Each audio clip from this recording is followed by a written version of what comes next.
discussing a little bit about the Quranic sciences, otherwise known as ulum al-Quran. A very important science, and this is normally a prerequisite before starting ulum al-Tafsir. Ulum al-Tafsir, generally speaking, amongst the ulama, it used to be the pinnacle of all your other studies. But for the students gathered here today, we're not going that in depth where you would be making your own tafsir. That's the pinnacle. We're going to be discussing tafsir amongst the mufassirin and the various views, but more in regard to the actual Arabic. And what I like to do, myself, I personally have a love and enthusiasm for the Arabic language.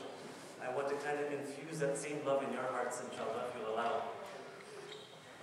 Continuing where we left off, the last thing that we discussed was the various names of the Holy Quran, and the proper names given by the Quran itself. The last one that we left off was Al-Furqan. And we mentioned that this comes from the word Quran, to separate. And what the Quran does is it separates that which is false and batil from that which is haqq and truth. The ayah where Allah SWT refers to the Quran as Furqan, Allah SWT mentions تَبَارَكَ الَّذِي نَزَّلَ الْفُرْقَانَ عَلَىٰ عَبْدِهِ لِيَكُونَ لِلْعَالَمِينَ نَذِيرًا. That blessed be he who has descended the Furqan, the criterion, عَلَىٰ عَبْدِهِ, who has revealed it upon his slave, لِيَكُونَ لِلْعَالَمِينَ نَذِيرًا, so that it may be a warner for all of mankind. The whole of mankind as a warner, so you understand that this is what the reality of life is. Not to live like in a haphazardly manner, going through life without an understanding that what is required from me, who I am. The Quran itself, when we go deep inside the Quran, it will let us know who we are, where we came from, where we're going, and what things we're going to meet in the hereafter. We have to know these things. Up until now, primarily what I've met from my acquaintances and my friends is that generally speaking, we live life in a very blind fashion.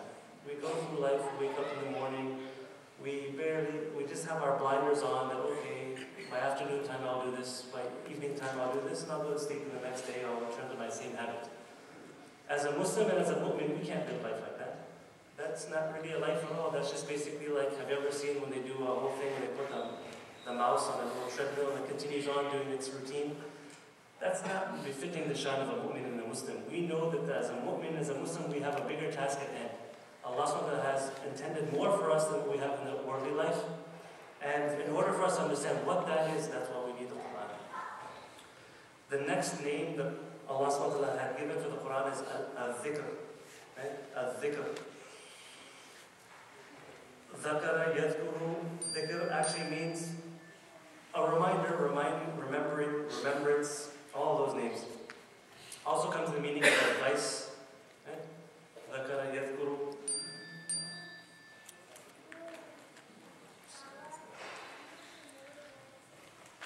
The verse also mentions that Inna nahnu nazzalna dhikr.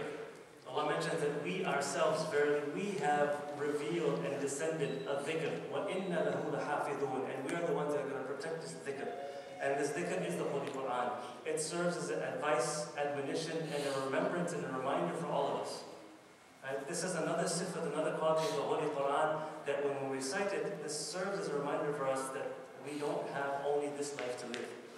That there is a life to come after, and that is the true life. That is the real life. The life that we see before us nowadays, when we feel our hands and touch our hands, it seems so real for us that we think, and most of my students are a bit younger, I normally ask them about Jannah and the hereafter. And most of them, they give me the understanding that it's like a dream-like state. Like, you have a dream in the nighttime and you wake up in the morning and poof, it's gone. Like, it's not really real. It's one of those things, they tell you those things just so that you could be a good person. But the reality is that this life is more like a dream-like state, and that life in the hereafter is the real life. We have to kind of internalize this, and we have to understand that, and we have to have yaqeen and certainty upon this. That's when the actual actions will come about. Unfortunately, most of us, our yaqeen isn't at that level. When we hear a hadith, we're like, oh wow, that's interesting, mashallah, very nice. And it doesn't really kind of turn into action. It's just some piece of information that we didn't know. Sometimes we might even memorize the hadith. Like some of my students, they take time and they memorize hadith. But when it doesn't kind of translate into action, then we have to see ourselves of what's wrong with us. Do we not believe this to be the haqq from Rasulullah sallallahu alaihi wasallam? Don't we believe the ayats of the Quran to be haqq from Allah subhanahu wa ta'ala? The Definitely we do. But what's the missing link? Why aren't we acting upon it?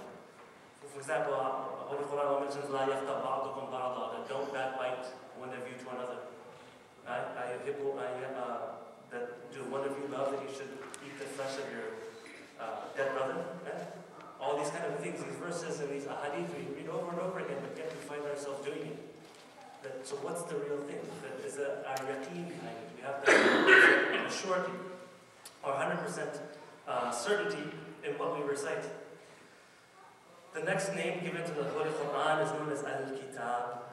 Right? Al-Kitab, the huruf asli, the comprised letters there is Kaf, Ta, and Ba. Kataba yaktubu kitaban fahuwa katibun kutiba yuktabu.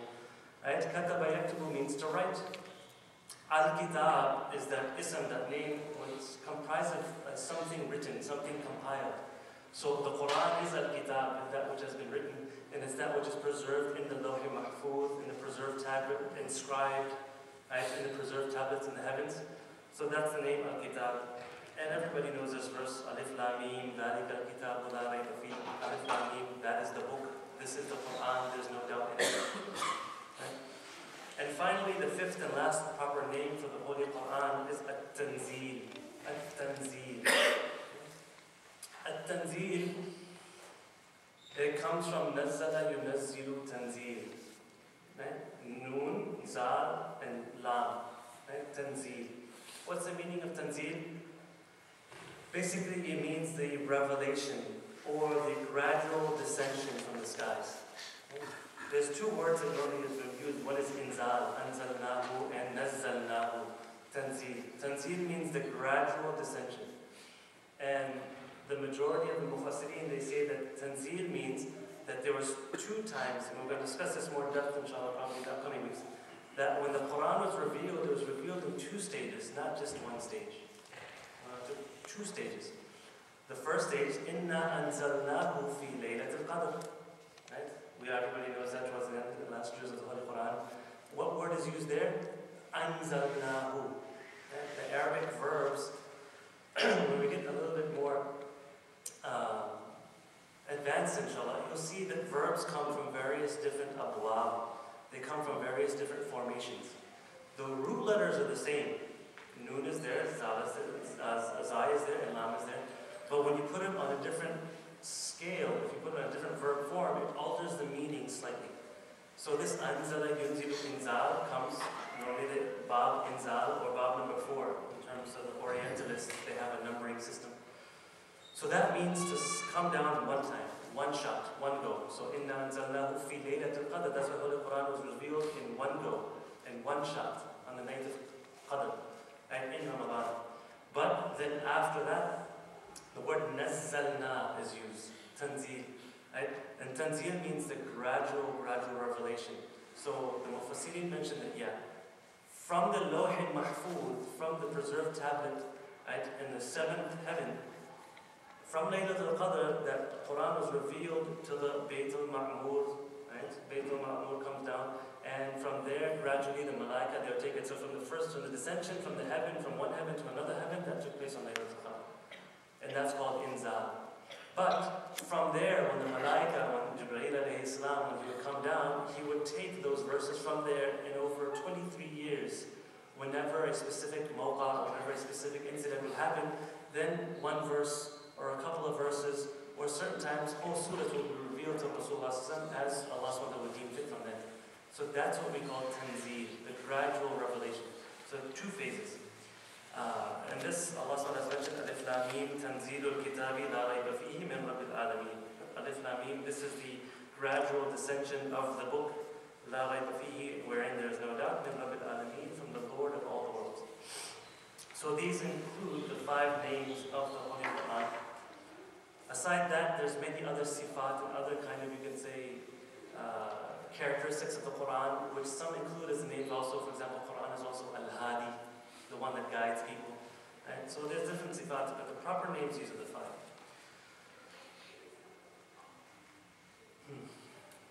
Now, this is the name given.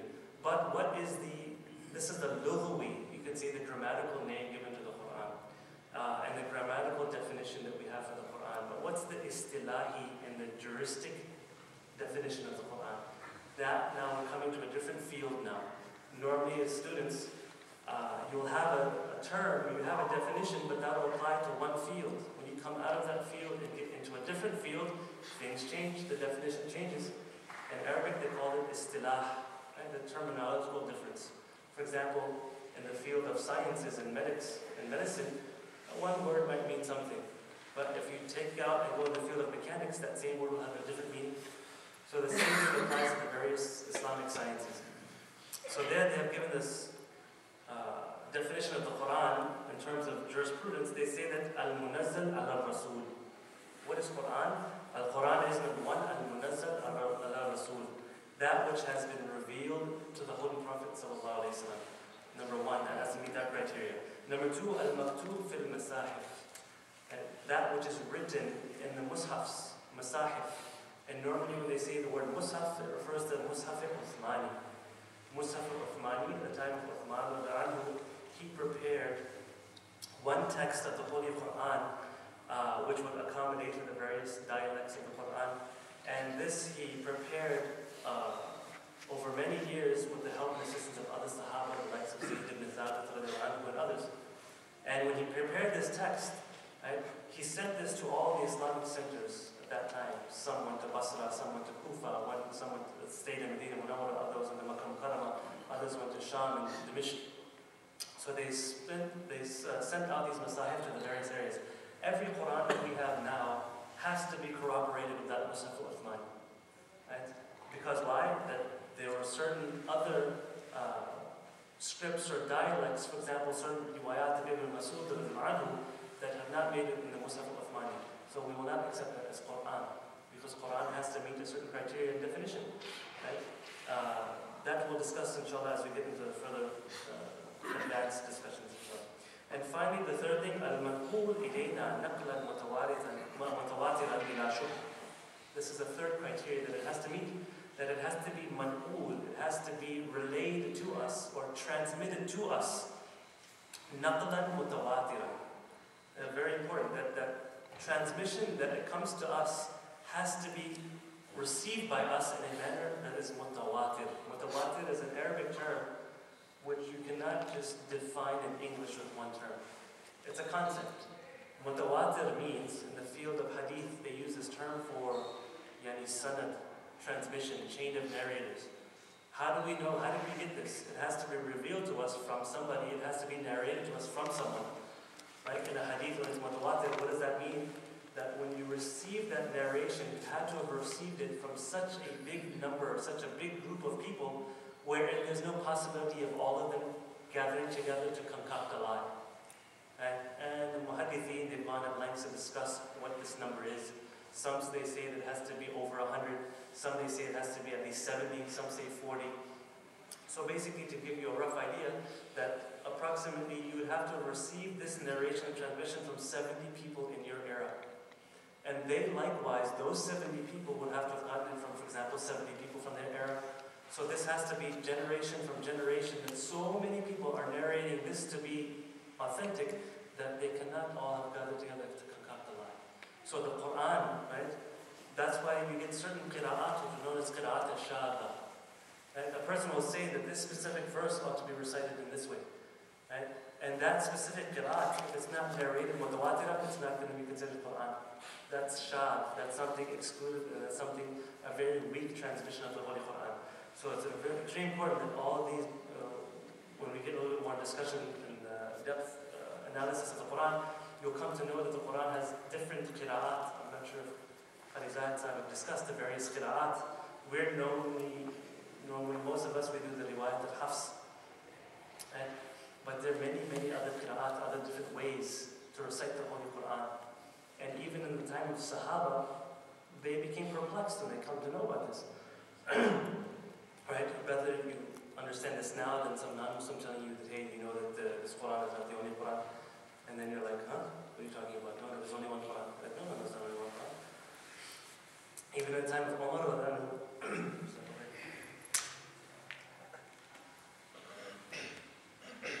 there's one of the Sahabi, And he was reciting the Quran, but he recited it in a different dialect. He recited with a different alfaz and different kind of harakat and different huruf. So Umar, the way Jalali that he was, he took him immediately. He dragged him to Rasulullah sallallahu alaihi wasallam. He said, Ya Salam, he's not reciting Quran properly, and he's saying that you taught him Quran in this manner. So that Rasulullah calm and composed, he said, okay, recite that to me, whatever you recited. So that's the Habi, he recited that surah exactly like how Rasulullah taught him. And Rasulullah said, yes, mashallah, this is fine. And then Umar says, well, this is not what you have taught me. So he says, okay, you recite. So Umar, he recited according to the dialect that he was taught. And he said, this is also Quran. Right? And then the hadith mentions that the Quran was revealed that it was revealed in 7 different dialects. Right? In that time and age, there are different tribes. And you had the Quraysh, you had Banu Taym, and you had different Arabic dialects. And for them to pronounce it in one way was a bit easier than another way. But it's not one of those things that will actually change the meaning of the Holy Quran to a very great extent. And inshallah, as we go through, when we do the different verses, verse by verse, I'll point out to you that this verse can also be recited in this way. That verse can be recited in this way. And then you can see how the meanings vary by yourselves. I'll present that for you, inshallah, once we start the dars formally. But just to kind of prepare your mind, otherwise you'll say that, what has ISB done got this shaykh from? He's telling us that there's 7 different Qurans. So basically, give you a little heads up on that, inshallah. So this is the definition, the juristic definition of Quran. Otherwise, somebody can say that this is also Quran, but no, we won't accept it as Quran unless it doesn't match this definition. That it has to be munazzal al-Rasul, something that came, it was revealed to the Prophet sallallahu alaihi wasallam, and then thereafter, it's maktub, it's written in the Masayif al-Uthmani, and thereafter it be transmitted and narrated from the time of Rasulullah sallallahu alaihi wasallam all the way down to us, where each tabaqah there has to be at least between 40 and 170 different, for example, Sahaba narrating the Tabi'een, and that great many people narrating onto the Tabi'een, and all the way till it reaches us. I'll conclude, inshallah. That was a whole ulum of Quran. Now we're going to change subjects a little bit. And we'll conclude with this, inshallah, the whole discussion of tafsir. What is tafsir? And we'll be starting classes on tafsir, tahfim al-Quran. What is this discussion? What subject is this? What science is this? The word itself, tafsir, comes from fassara yufassiru. Fassara yufassiru tafsira. And mufassir is a person who carries out the act of tafsir. And its asal, fassara yufassiru, means to open something. To open up. Now it's taken on the meaning, various meanings. In English we can translate it as explanation. When you open something up, you explain it, you look at the detail, the nitty-gritty parts inside, what's going on in there. And so tafsir, you're explaining it, you're expounding upon it, you're elucidating it. So that's tafsir. And there's 6 main sources of tafsir. A person will ask, who has the right to make tafsir of the Quran? If it's an explanation, well, who has the right? The reason why I'm mentioning this, where the sources of tafsir are, because there are certain circles of people that they like to give an explanation of the Quran according to their own understanding. According to me, this verse means this. And this is one of the biggest marad and diseases that we have in our current day and age of intellectuals and academic circles. That according to me, this means this. You can say whatever it means, but according to me, it doesn't mean that. It means this. And you'll find different sects, religious sects, that give tafsir of Quran according to their understanding of it. Do we accept that as tafsir also? We can't accept that also. There has to be some sources where we accept from. And there's 6 main sources, inshallah. We'll discuss that now. Number 1, the Quran itself. Right? Famous usul that al-Quran yufassiru ba'dahu ba'da. The Quran, part of it explains its other part. That's the first source of tafsir.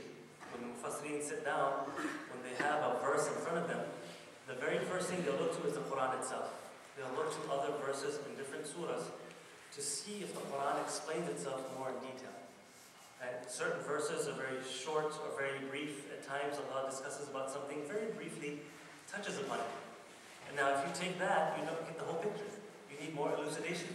So the very first step is that you look towards another verse of the Quran to see if it explains it. I'll give you some examples. In Surah Fatiha, Allah SWT mentions that ihdina as-sirat al-mustaqim, that, oh Allah, guide us on the straight path. Then Allah mentions Sirat al-Ladina an'amta alayhim. Guide us on the straight path.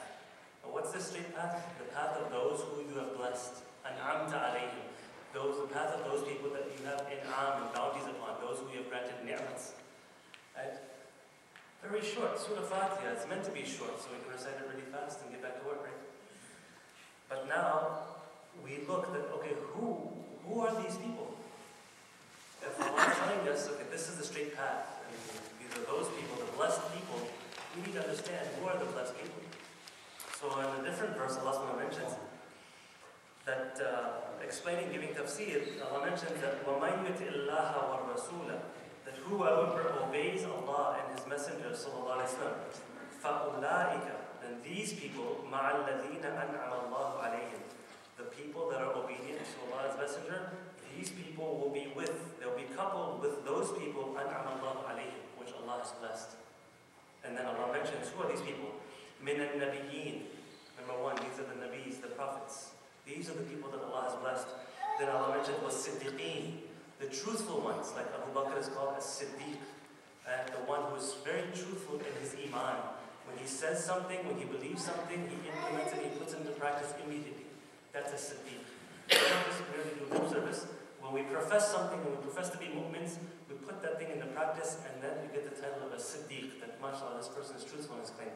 So an-Nabiyyin was Siddiqeen. And third, ash-Shuhada, the martyrs, the people that have sacrificed their lives for the sake of Islam.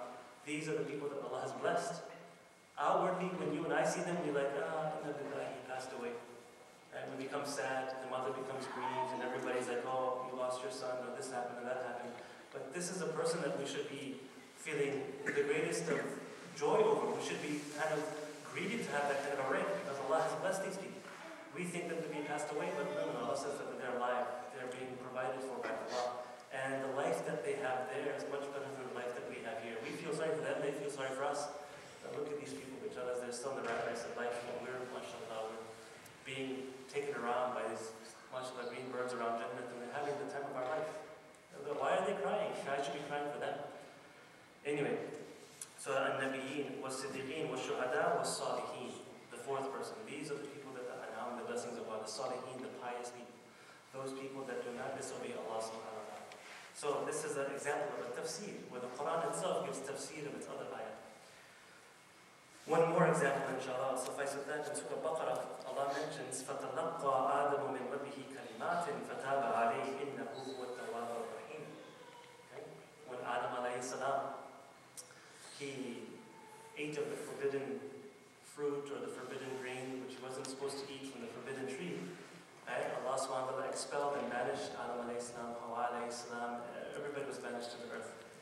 But then there came a time, تَلَقَّى آدَمُ مِنْ رَبِّهِ كَلِمَاتٍ. Allah subhanahu wa ta'ala, Adam alayhi salam, he obtained certain words from his Rabb, right? And فَتَابَ عَلَيْهِ, Adam alayhi salam made tawbah, and Allah subhanahu wa ta'ala accepted his tawbah, accepted his repentance. Now the question comes in, that what are these words? What are those words that maybe you and I can recite these words if we ever commit a sin? If we recite these same words, Allah subhanahu wa ta'ala will accept our tawbah, accept our repentance also. So but where are we going to find this tafsir from? How are we going to find this out? So this is where a case where the Quran itself explains these very same words. And another part of the ayah, Allah mentions another ayah, that he says, قَالَا, that قَالَا تَثْنِيَةً, Adam and Hawa, both of them said this, both of them. قَالَا رَبَّنَا ظَلَمْنَا أَنفُسَنَا, that, O our Rabb, O our Creator, O our Lord, our Cherisher, ظَلَمْنَا أَنفُسَنَا, we have oppressed ourselves. We were told not to do something and we did something wrong. ظَلَمْنَا أَنفُسَنَا, we caused zulm upon ourselves. وَإِن لَمْ يَغْفِرْ لَنَا, they mentioned that, O Allah, O our Rabb, if you don't forgive us, we admit that we have done wrong, but if you don't forgive us, وَتَرْحَمْنَا, if you don't have mercy upon us, لَكُونَنَّ مِنَ الْخَاسِرِينَ, we're going to be amongst the losers. We're going to be amongst those who are going to be burning in the fire of Jahannam. So these were the kalimat that they recited. We should also make a point that we utter these words in our dua also. This is the dua of our father, Adam alayhi salam, and our mother, Hawa alayhi salam. And through this barakah, Allah had forgiven them. One example. The second source. What's the second source of tafsir? After the Quran comes the hadith of Rasulullah sallallahu alayhi wa sallam. In this regard, the Holy Quran itself mentions giving the authenticity of tafsir bil athar. This is athar meaning the hadith of Rasulullah. Allah mentions وَأَنزَلْنَا إِلَيْكَ الذِّكْرِ, that we revealed this dhikr, this Quran to you, لِتُبَيِّنَ لِلنَّاسِ, so that you may explain upon the mankind مَا نُزِّلَ إِلَيْهِمْ, that which was revealed to them. وَلَعَلَّهُمْ يَتَفَكَّرُونَ, and perhaps that they may ponder and think. Right? Here Allah says that we have revealed the Holy Quran, and also that you may explain to the people that which has been revealed to them. One is the revelation, and one is the explanation of the revelation. And in this ayah, Allah says that there's going to be an explanation from these verses of the Quran, from the Rasul sallallahu alaihi wasallam, and it can't be that which is already revealed, because that is already its explanation. So that goes to show that the hadith of Rasul sallallahu alaihi wasallam is going to explain to us what verses mean. Another verse Allah mentions, لَقَدْ مَنَّ اللَّهُ عَلَى الْمُؤْمِنِينَ إِذْ بَعَثَ فِيهِمْ رَسُولًا مِنْ أَنفُسِهِمْ يَتْلُو عَلَيْهِمْ آيَاتِهِ وَيُزَكِّيهِمْ وَيُعَلِّمُهُمُ الْكِتَابَ وَالْحِكْمَةَ. That definitely Allah has favored the believers when He sent upon them a messenger from their own selves. First job, يَتْلُو عَلَيْهِمْ آيَاتِهِ, that He's going to recite unto them the verses. He will make the tilawat. وَيُزَكِّيهِمْ, and He'll purify them, make the tazkiyah. He's going to teach them how to remove themselves away from sin, away from shirk, away from kufr, away from disobedience towards obedience. And وَيُعَلِّمُهُمُ الْكِتَابَ وَالْحِكْمَةَ, and He's going to teach them the Quran, He's going to teach them the kitab, He's going to teach them the hikmah, the wisdom, all the ahkam of sharia. So this itself shows you that the Rasul sallallahu alaihi wasallam, he has the authority to give tafsir of the Quran. And finally, we know ourselves, for example, there are many people, I haven't met so many here in the United States, but I've met a couple. They're munkirina ahadith. This is a specific sect, a specific group of people. They reject the hadith of Rasulullah sallallahu alaihi wasallam. They say the Quran is sufficient. It's a guide for mankind, it's sufficient. So this cannot be. Even these verses of the Quran tell you that Rasul sallallahu alaihi wasallam must explain to you what these verses mean. Very simple fact, if a person comes to you and he says, listen, I only take what's in the Quran and I don't accept any hadith. There's too many different types of hadith, da'if, weak, munkar, mawdu, all these different kinds of say, I don't know these things, I don't accept any hadith. I'm only going to take what I find in the Quran. This is jahalat, this is ignorance. Right? Take for example salah. Allah mentions that, for example, وَأَقِيمُوا الصَّلَاةِ, establish your salah. Allah then mentions وَآتُوا الزَّكَاةِ, pay your zakat. Right? Allah orders us with sawm and fasting. So this is mentioned in the Quran. The basic ruling is given that you have to do these things, but where does it mention in the Quran how you do it? Ruku, sajda, what you recite, your tashahhud, all these other factors of salah in order for you to be able to perform your salah, those things are not mentioned in the Quran. Right? How long you have to make ruku for? Sure, it's mentioned وَرْكَعُوا مَعَ الرَّاكِعِينَ, but how do you do ruku? In the lugha, in the actual grammar or the lexicon of the Arabic language, ruku just means to bow down any amount. Right? Inhitar just means to lower yourself a little bit. Right? But there's certain shariat and conditions for ruku. You can't just bow down your head a little bit and say this suffices for me. No. The hadith of Rasulullah is going to have to tell us that all the prerequisites and all the other information not contained in the Quran. So that's the second. The third, after the Rasulullah, what other source of tafsir do we have? And that's the aqwal and the athar of the Sahaba radiallahu anhu. Right? The Sahaba. They're going to give us an explanation of what certain verses mean. Right?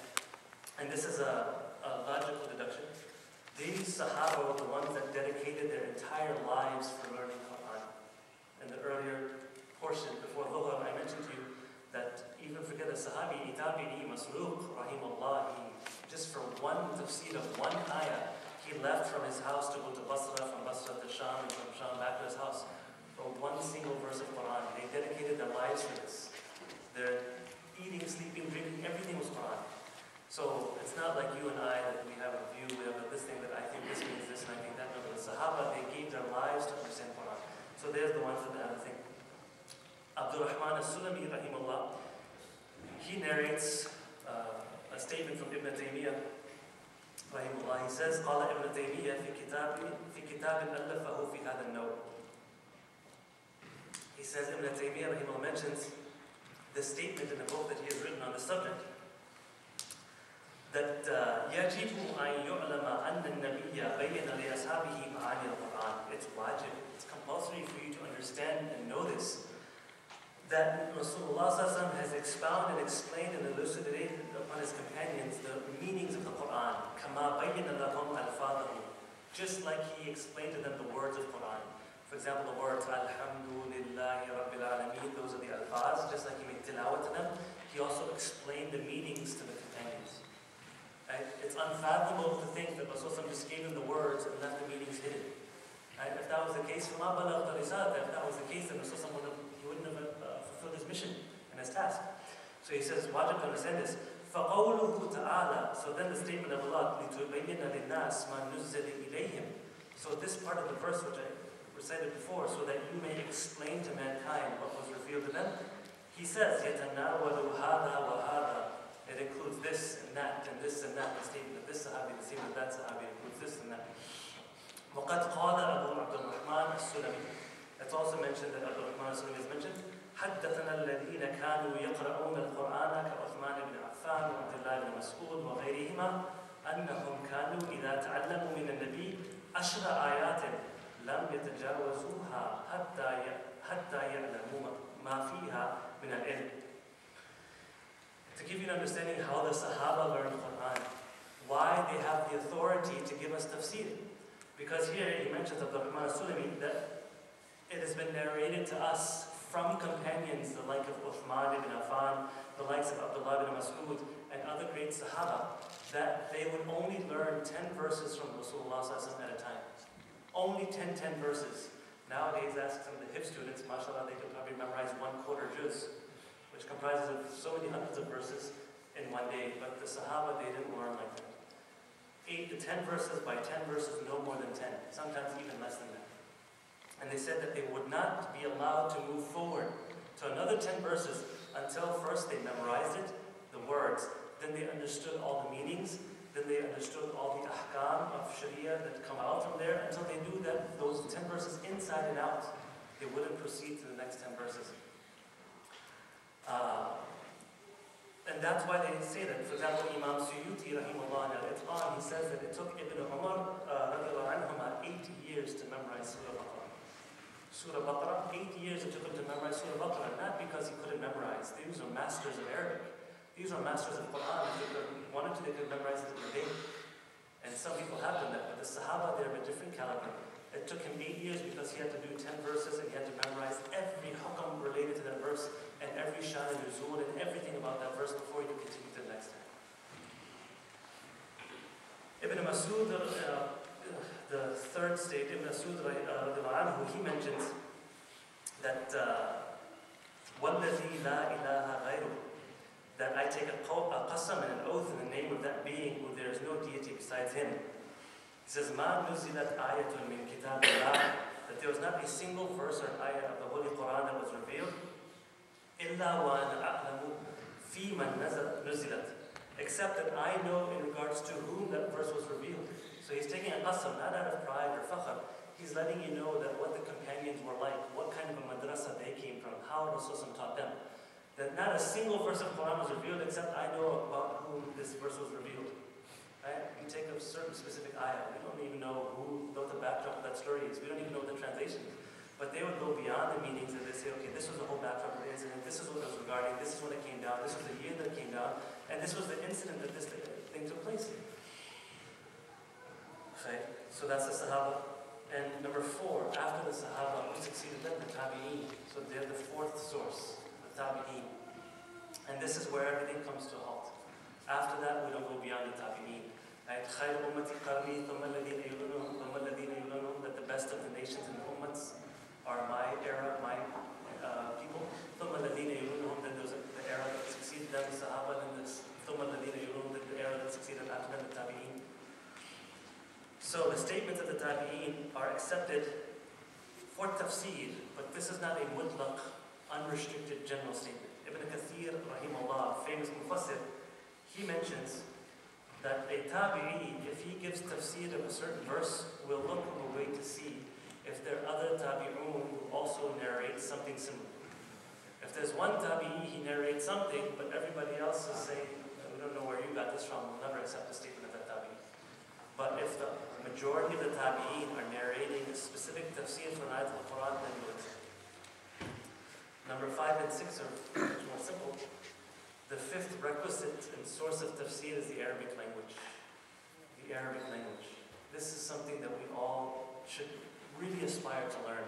There's nothing holding us back from learning Arabic. And I can take a qasam, there's nothing holding us back. Every single person in this room, however young you are, however old you are, you can understand Arabic. The only thing is that mental kind of a block that we have, that no, I can't do it, it's too hard. Arabic is the easiest language. وَلَقَدْ يَسَّرْنَا الْقُرْآنَ لِلذِّكْرِ. We've made the Quran easy for remembrance. The Quran, the Arabic language, is the most beautiful and it's the most easiest to learn.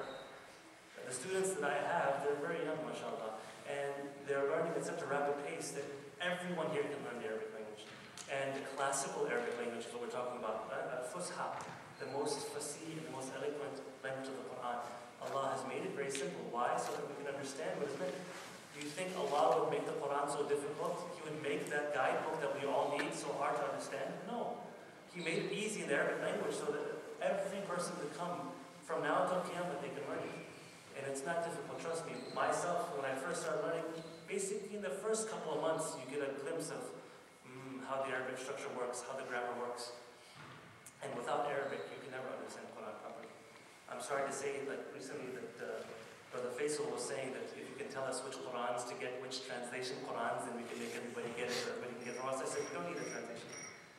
I didn't mean when I said that you should get a specific book, there's no translation. We're going to translate it word by word, so you get the Quran that has, it's called the Scholar's Quran. It's just a Quranic page, and on the side there's all these lines for you to fill in all your notes. So that we're not going to suffice on somebody else's translation. That's just a crutch. You depend upon a crutch when you're sick, when you don't have the tools to get by yourself. We don't want that. We don't suffice. Basically what you're doing is you're following somebody else's lead. What we want to do is we want to have a personal relation with the Quran. We want that Quranic understanding to come and impact our hearts itself, directly inside. That doesn't happen with the translation. And the Quranic words itself, the first time you read Surah Fatiha and you understand the meanings of it, tears will just come automatically from your eyes. Because these are like the words of your Allah, and you understand them yourself directly without any intermediary. And then you start understanding that, subhanAllah, this is so beautiful. That's why when you see the Quran, when they're reciting it, they start tearing up and they're crying in Salah because they understand what it means. The rest of us, we're yawning and we're burping and we're doing everything else in Ramadan because we don't know what he's saying. But if he just finishes fast enough, I can go home and maybe get some rest or watch my TV show. This is the adab and etiquette of Quran. I don't know. Right? The key to this is the Arabic language. And this is the passion that I have for Arabic language. I wish that all of you also, inshallah, follow me in that, inshallah. Because this is something that every Muslim ought to know. Every Muslim seriously ought to know the Arabic language, and this is how things used to be. Whole of Egypt, they left their language, their mother language, whatever that Egyptian language was, for Arabic. And all the Muslim countries in that time, predominantly, most of them would leave their mother tongue for the Arabic language because they saw that, hey, this is something else. So we need to do the same if we want to move forward in our iman, if we want to move forward in our deen. Anyway, Allah SWT has mentioned in the Holy Quran in Surah Yusuf that إِنَّا أَنزَلْنَاهُ قُرْآنًا عَرَبِيًّا لَعَلَّكُمْ تَعْقِلُونَ. This Quran, we have revealed it as an Arabic Quran. This Quran is only Quran in Arabic. It cannot be Quran in any other language. And Allah mentions why? لَعَلَّكُمْ تَعْقِلُونَ, so that you can understand it, so that you may fathom it, so that you may comprehend it. Arabic language is such that by merely learning that Arabic language, your brain size increases, your IQ will probably increase also. Somebody can take that challenge from you also. Take an IQ test before, learn a little bit of Arabic and understand that what you can understand from the Arabic language, you can't get it in any other language. I'll stop probably here, inshallah. Do we have a little bit of time? 10 minutes? I'll wrap up in 10 minutes, inshallah. Quick tafsir of this, إِنَّا أَنزَلْنَاهُ قُرْآنًا عَرَبِيًّا لَعَلَّكُمْ تَعْقِلُونَ. It says here, Tafsir Ibn Kathir, ذَلِكَ لِأَنَّ لُغَةَ الْعَرَبِ أَفْصَحُ اللُّغَاتِ. Why did Allah chose the Arabic language for the Quran? Because this is the most fasih, this is the most eloquent of all the languages that have ever existed, Arabic language. It says that أَفْصَحُ اللُّغَاتِ. وَأَبْيَنَا, and it's the most elucidating. It explains things the most. Right? It gives you most clarity. What you can explain in the Arabic language, you can't explain in any other language. Why? Because it's such a broad language. Before, in the pre-Islamic days, the Arabs used to boast about their speaking skills, and the person who was seen high in society was the guy who was the most eloquent, and he would be a poet. They would have 300 different words for example, like a camel. In English, how many different words do you have for a camel? You probably have one or two. In Arabic, you have about 300 different words for different types of camels. Right? You get a bit of laboon, bit of mahad, you get a jaz'a, you get so many different types of camels. And it differs, for example, what stage of their production they're in, what stage of their growth they're in. They have different words for it. So when you want to mention specifically a certain thing, you use one word. Right? So that's to show you the Arabic. So he says, what? The one that's most fasih. وَأَكْثَرُهَا تَأْتِيَنُ الْمَعَانِي. It's such a language that will give the most in-depth amount of meaning to the verse. And he says, فَلِهَذَا أَنزَلَ أَشْرَفُ الْكِتَابِ بِأَشْرَفِ اللُّغَاتِ. For this reason, the most honorable of books has been revealed with the most honorable of languages. عَلَى أَشْرَفِ الرُّسُولِ, on the most honorable of messengers. بِسَفَارَةِ أَشْرَفِ الْمَلَائِكَةِ, with the you can say with the revelation or the transcription of the most honorable of angels, Jibreel Islam. وَكَانَ ذَلِكَ فِي أَشْرَفِ بُقَاءِ الْأَرْضِ, and this revelation took place in the most honorable cities of the whole entire world. وَإِبْتَدَأَ إِنْزَالَهُ فِي أَشْرَفِ الشُّهُورِ, and this revelation commenced in the most honorable of months, yani the month of Ramadan. Because Allah subhanahu wa ta'ala intended that the last people on the face of the earth, I'm saving the best for last, so to speak. This Holy Quran is the most noble. This Rasul is the most noble. This month of Ramadan is the most noble month. I'm going to reveal this Quran so that you can understand what kind of Quran we have. Okay? We understand what the Quran is by going deep inside and studying it. So may Allah give us a tawfiq and understanding, inshallah, and make this, have the himmah and the courage. Take out some time. Saturdays, I don't know if it's a free time for everyone. It's an investment for the akhirat. It's an investment. So inshallah, Allah give us tawfiq. وآخر دعوانا أن الحمد لله رب العالمين. أنا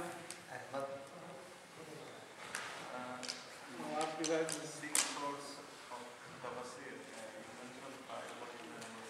Number 6, I didn't get to it. Short of time, that's basically common sense. I didn't mention that. Common sense, what do they mean by common sense is that anybody who tries to give tafsir of the Quran outside of what everybody else would know and understand will not be accepted. For example, إِذَا حَلَلْتُمْ فَاصْطَادُوا. One verse of the Quran, إِذَا حَلَلْتُمْ فَاصْطَادُوا. That when you become halal from your ihram, when you take your ihram off, فَاصْطَادُوا, then the Quran ayat injunction is, then go out and hunt. Go hunt animals. Now, some of the different sects of Islam, they say what this means is after you've come out of your ihram, go out and hunt women. Go out and hunt women. You know, like metaphorical hunting. There are certain people that are completely far off translation that go out there, and certain people that believe in the concept of mut'ah, of a temporary marriage, they say that this means that this is a dalil that you can have a temporary marriage, which is completely way off the mark. Either halal, normally when you're in the state of ihram, you're not allowed to hunt. Hunting becomes prohibited. But when you become halal and you take off your ihram, you're allowed to go hunting them. So that's what the ayat means. So this is something common sense. As soon as you read it, this is what it means. So you don't take anything that goes beyond those bounds.